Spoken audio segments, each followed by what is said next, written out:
વ્રજ છોડ કે કોઈ જી નહીં શકતા. વાની તો બધી તમન્ના ને એ હતું કે હું મોટો સાહેબ બની જાઉં. પછી ઓલા લોકો વાત કરવા માંડ્યા કે આવી રીતે એક મારવાડી શેઠ આવ્યા હતા, એણે તો એટલો સરસ મનોરથ કર્યો કુંવારાનો, અને બધાને કે સોનાના ચેન આપ્યા. એ તમારો યજમાન હતો તો તમારા પિતાશ્રી તો એટલા બધા પ્રામાણિક કે શેઠે કીધું કે આ 100 રાખો, તમારે જેને દેવા હોય એને દેજો.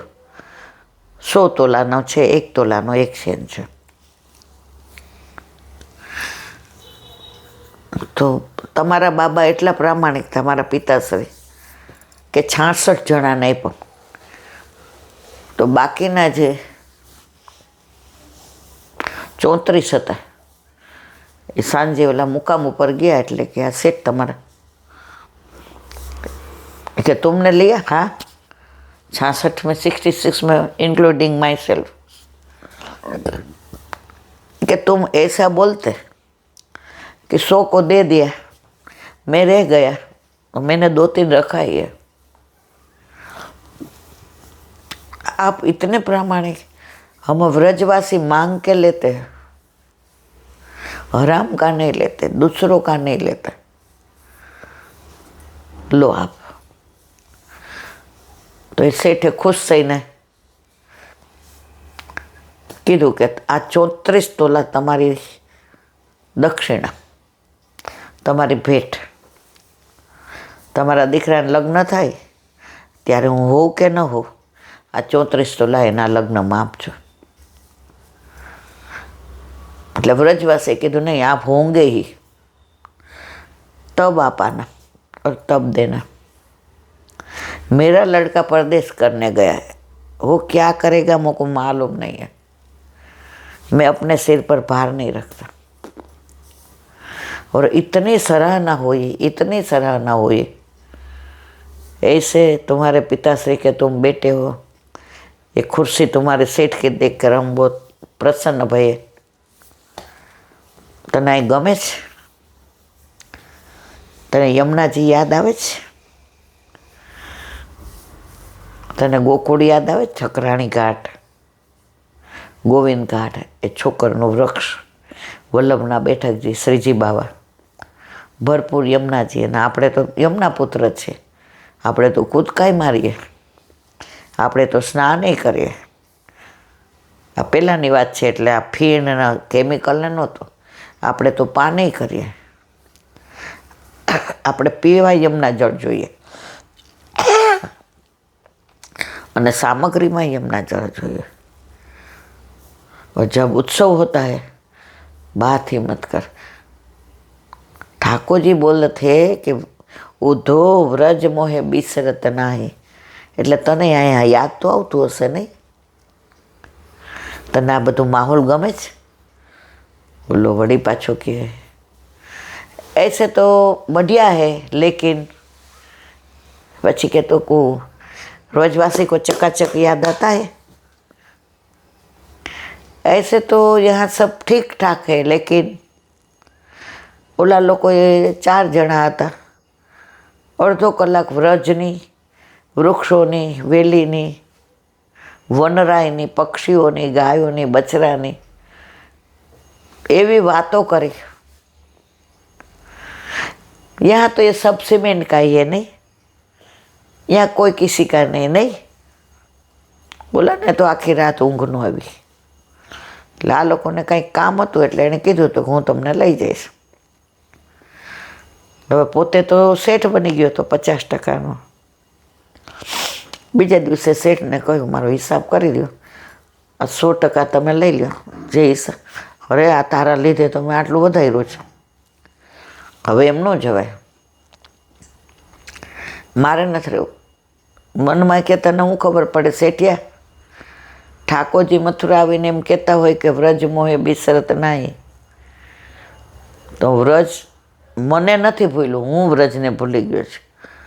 એણે જવાબ મનમાં, શેઠ હારે કોઈ ચર્ચા ન કરે, કારણ કે શેઠ અન્ય માર્ગે હતા. એને વૈષ્ણવ ધર્મ સાથે કે વ્રજવાસી થશે કે વ્રજ સાથે લેવા દેવા જ નહોતું. એટલે મનમાં કહે હું વ્રજને ભૂલી ગયો, વ્રજ મને નથી ભૂલ્યું. મા બાપનો જ્યારે કાગળ આવે, પહેલાં ફોન નહોતા એટલે રિપ્લાય પોસ્ટકાર્ડ લખે મા બાપ કે ભાઈ તું બરાબર ખાય છે, તાર તબિયત સારી છે, આપણે યમુના પુત્ર છીએ, તારે 2-4 મહિને એકવાર યમુનાજીને પાન કરવાવું જોઈએ, શુદ્ધ થવાવું જોઈએ. એમ ન લખે કે મા બાપની ખબર કાઢવા આવવું જોઈએ. એમ 2-3 વાર માએ લખાયું કે હવે તારી ઉંમર થઈ છે, અમે છોકરી જોઈ રાખી છે, અમે વચન આપ્યું છે કે અમને ગમે છે એટલે અમે કરશું. હા આવું છું, આવીશ, હવે નક્કી કરું છું. મા બાપ બધાને પૂછે કે એને ત્યાં લગ્ન નથી કરી લીધા ને, તો કે ના. પરાણે બધો હિસાબ કરી આવી ગયા. જય શ્રી કૃષ્ણ. મારે મારું વ્રજ છોડીને ક્યાંય જવું નથી. અને બધું મૂક્યો સામાન. એટલે મા બાપ કહે આ વખતે આ બધું કેમ લઈ આવ્યો? દર વખતે 4 જોડી કપડાં લઈને આવે, આવીને કપડાં કાઢે, ધોતી બંડી પહેરી લે, તિલક તો કરે, અને પછી પેલા યમુનાજીમાં પાન કરી આવે, વ્રત કરે, અને પછી બધાને મળવા જાય, અઠવાડિયું રહે ને પાછું આવી જાય. બાબા વ્રજ મૂકો નહીં જાને દેગો, મૂકો તો અહીં રહીને.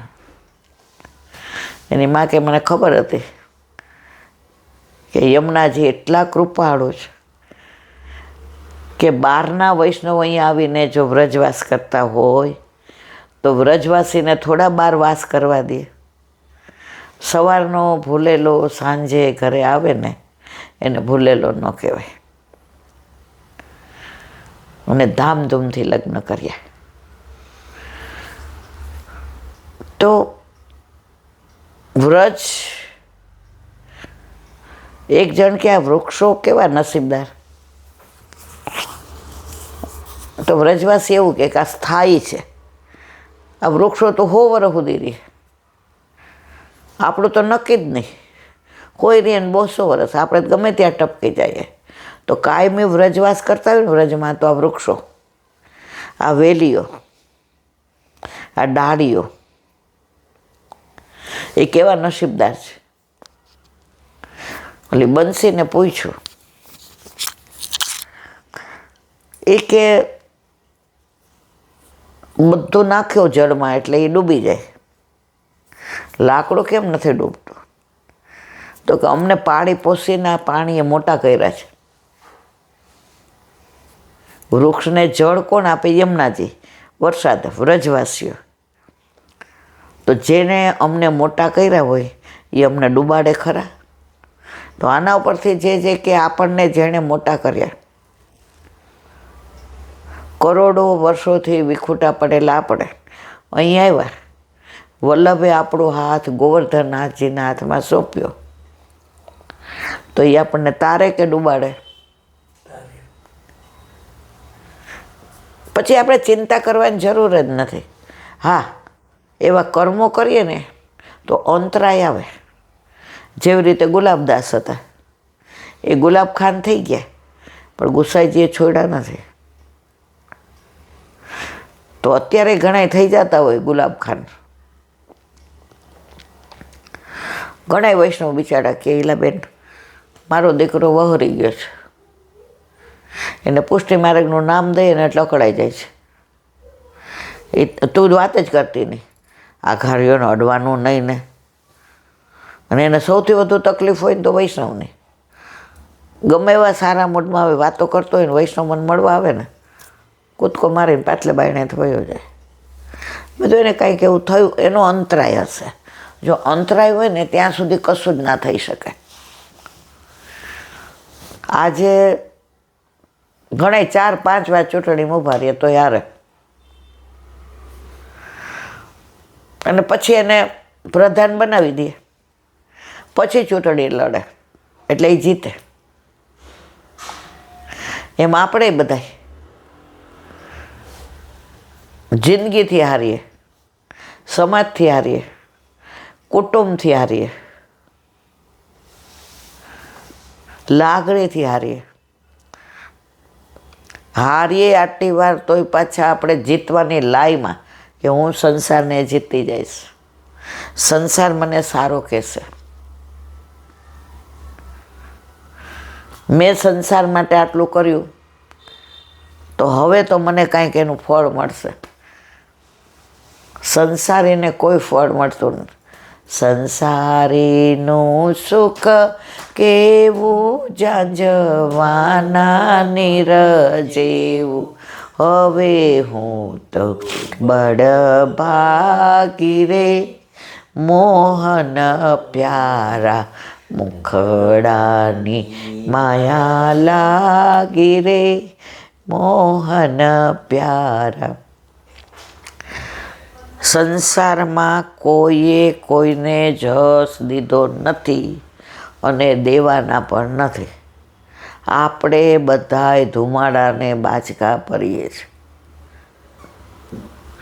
સમજીએ છીએ, ખત્તા ખાઈએ છીએ, તોય પાછા ત્યાં ને ત્યાં જઈએ છીએ. એ જ્યારે સમજાઈ જશે, કોઈ કોઈનું નથી રે, કોઈ કોઈનું નથી રે, કોઈ કોઈ નથી રે, કોઈ કોઈનું નથી રે, કાકા મામા કહેવાના ને હોય તો તારી પાસે લેવાના, કાકા મામા કહેવા હોય તો તારી પાસે લેવાના, જાઓ જાઓ જાઓ જાઓ જાઓ નક્કી રે, કોઈ કોઈનું નથી રે, કોઈ કોઈનું નથી રે, કોઈ કોઈનું નથી રે, કોઈ કોઈનું નથી. આ બધું બોલીએ છીએ, પણ આજે હું જ છું. વલ્લભે વાણીને દાન કર્યું, છોકરાઓનો મોહ છૂટે છે, ઘરનો છૂટે છે. એ મોહ જ્યારે છૂટી જાય ને ત્યારે મોહન મળે. મોહન મળી ગયો છે, વલ્લભે પધરાવી દીધો છે. મોહને રાહ જુએ છે, પણ વચમાં અંતરાય મૂર નામના રાક્ષસનો છે, માયાનો છે. જ્યાં સુધી માયામાં મોહમાં અટવાયેલા છીએ ને ત્યાં સુધી મોહન મળે નહીં. આટલું બધું બોલીએ, આટલું બધું સમજીએ. હા, પહેલાં કરતાં થોડું ધીમે ધીમે ઓછું થતું જાય છે કે આમાં ક્યાંય બોલાય નહીં, આમાં ક્યાંય વચ્ચે પેલું ના થાય, પણ હજી સંસારનો મોહ છૂટતો નથી. ત્યાં સુધી શ્યામ કે હું રાહ જોઈને બેઠો છું. પણ આપણા પ્રભુની કૃપા જુઓ, એ આપણા બધા આટલા અવગુણ તો જોયા વિના રાહ જુએ છે કે આજે તો હવે સંભળી જશે. સાંજ પડે પણ આપણે સંભળતા નથી. જીવનની સાંજ પડે ને ત્યાં સુધી નથી સંભળતા. પછી અંત સમય આવે, આંખે દેખાય નહીં, કાને સંભળાય નહીં, નાકમાંથી લેટ જાય, મોંમાંથી ને થૂક ઉડે, હાથ પગ હાલે નહીં, અને આપણે ભારરૂપ થઈએ ને ત્યારે ઠાકોરજીમાં ભાવ આવે ત્યારે મોડું થઈ ગયું હોય. સમજ્યા ત્યાંથી સવાર, આજનો લાવો લીજીએ રે, કાલ કોણે દેઠે છે. ઘણાય 22 વર્ષે ઠાકોરજી પુષ્ટ કરાવે છે. ઘરે આવે આપણે સમજાવીએ કે બેન હજી તારું બાકી છે, તને કેવું. એક દીકરી, ગામનું નામ ન દેવાય, એને કાકીનો ફોન આવ્યો. એ કેટલું સરસ માગવું એવું છે ઈલાબેન. હવે એ કહે છે પહેલાં હું ઠાકોરજી પુષ્ટ કરાવું અને પછી તમે બધા કહો છો ત્યાં હા પાડું, પણ મારી શરત એટલે કે મારા ઠાકોરજી સહિત. હવે મેં કીધું આમાં તો હું શું કરીશ? તો કે આ સત્સંગ સાંભળીને કે ના હું તો ઠાકોર. પછી મને કે ના આપું. મેં મારા વાલા આ બધું લૌકિકમાં મને નાખો મને. ત્યારે એના પપ્પાએ કીધું ઈલાબેન લૌકિકની સાથે અલૌકિક છે. પછી દીકરીને મેં કીધું, મેં તો બેટા તને કેવું મળે કેવું નહીં, કયો ધર્મ પાળતા હોય, અને તું ઠાકોરજીનું નામ દે તો મને કહેલા આંટી એવું શું કામ કહો છો? બાયોડેટા બનાવે ને એમાં લખ્યું હોય છે કે ભાઈ આવો છોકરો, તો મારા બાયોડેટામાં લખી દે કે ઠાકોરજી સહિત જેને પત્ર હા પાડવી હોય એ જો આવે, બાકી આવે જ નહીં. મેં કીધું હવે આ દીકરીને સમજાવી કે. મેં કીધું એક કામ કર, તું લગ્ન કર લે, પછી તારા હસબન્ડને ધીમે ધીમે તારી બાજુ વાળ,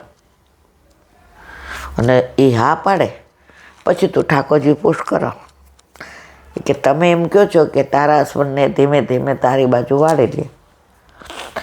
ઊંધું બને ને કે એ મને એની બાજુ વાળી લે, મને દુસંગ લાગી જાય. મેં તો બ્રહ્મ સંબંધ લીધું છે, મારો તો જન્મારો નકામો જાય ને. પછી એના કાકે કે, મેં કીધું જો એની દ્રઢતા છે ને, થોડો સમય રાહ જુઓ.